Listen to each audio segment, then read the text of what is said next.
தென்காசி மாவட்டத்தில் முறையாக முன்பதிவு செய்து காத்திருந்த இண்டேன் கேஸ் சிலிண்டர் வாடிக்கையாளர்களுக்கு அதிர்ச்சி. புளியங்குடி சிந்து இண்டேன் கேஸ் ஏஜென்சியில் கால வரிசைப்படி வழங்க வேண்டிய நுகர்வோர்களின் சிலிண்டர் கள்ளச்சந்தையில் ரூபாய் 1500 வரை விற்கப்படுவதாக தகவல். மாவட்ட ஆட்சியராவது ஒப்பந்தமாவது என்று தென்காசி மாவட்ட ஆட்சியர் அலுவலகத்தில் போடப்பட்ட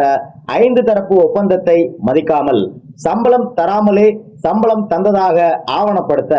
ரெவன்யூ ஸ்டாம்ப் ஒட்டப்பட்ட சம்பள பதிவேட்டில் சம்பளம் பெற்றுக்கொண்டதாக கையெழுத்து போட்டால்தான் சிலிண்டர் டெலிவரி செய்ய அனுமதிப்பேன் என்று சொல்லி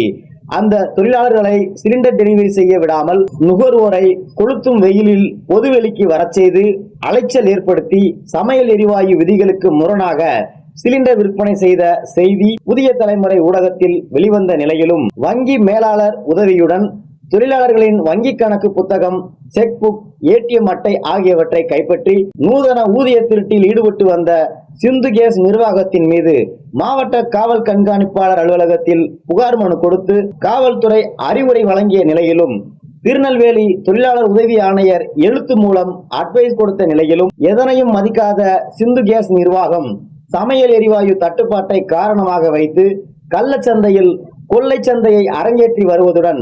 ஏஜென்சிக்கு நேரடியாக சென்று கேள்வி எழுப்பும் நுகர்வோர்களை அலட்சியப்படுத்தும் விதமாக பதிலளித்து வருவதும் இவ்வனைத்தையும் சரி செய்ய வேண்டிய இந்தியன் ஆயில் கார்பரேஷன் பாராமுகமாக இருப்பது நுகர்வோர்கள் மத்தியில் அதிர்ச்சியை ஏற்படுத்தியுள்ளது. இது பற்றிய நுகர்வோர்களின் மனக்குமரல்கள் வந்த வண்ணம் உள்ள நிலையிலும் மேற்கண்ட அடிப்படையில் பாதிக்கப்பட்ட நுகர்வோர்கள் 1906 என்ற கட்டணமில்லா தொலைபேசி அழைப்பு மூலமாகவும் pgportal.gov.in போன்ற ஆன்லைன் புகார் தளங்களிலும் புகார் செய்து தீர்வு பெற்றுக் கொள்ள அரசு வசதி ஏற்படுத்தியுள்ளது நுகர்வோர்களுக்கு சற்று ஆறுதல் அளிப்பதாக உள்ளது.